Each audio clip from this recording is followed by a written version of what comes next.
সাক্ষী যিনি প্রত্যক্ষদর্শী সাক্ষী হিসেবে ওনাকে দাবি করেন, তিনি ঘটনার সময় উপস্থিত ছিলেন বলেন, কিন্তু তিনি জাকির খানের কোনো বলেন নাই, নাম বলেন নাই, এবং আততায়ীরা মারছেন তাদেরকে তিনি চিনেন নাই, এবং জাকির খান যে আসামি সেটাই উনি নিজেই মানেন না।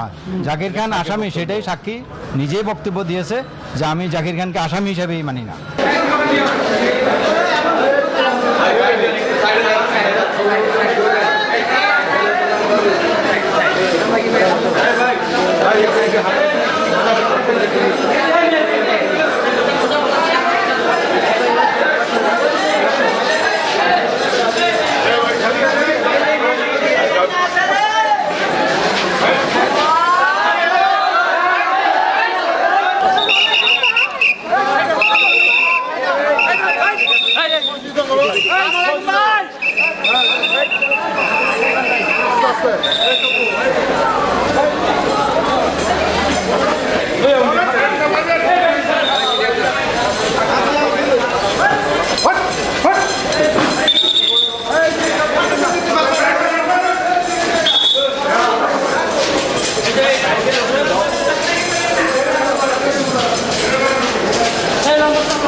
সাব্বির হত্যা মামলার সাক্ষীর জন্য দিন ধার্য ছিল।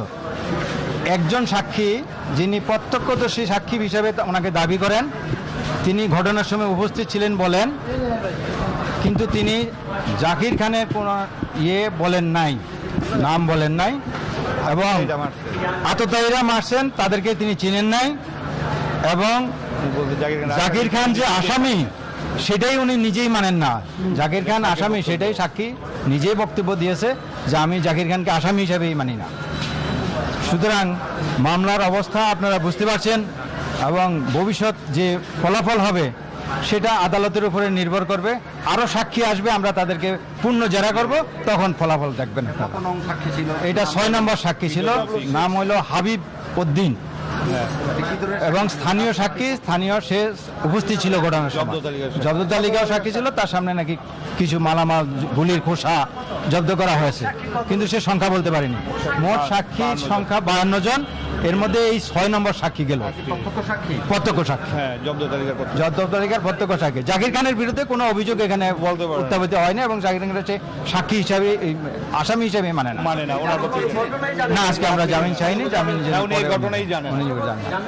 পরবর্তী তারিখ 24/6 তারিখ। না, জামিন চাওয়া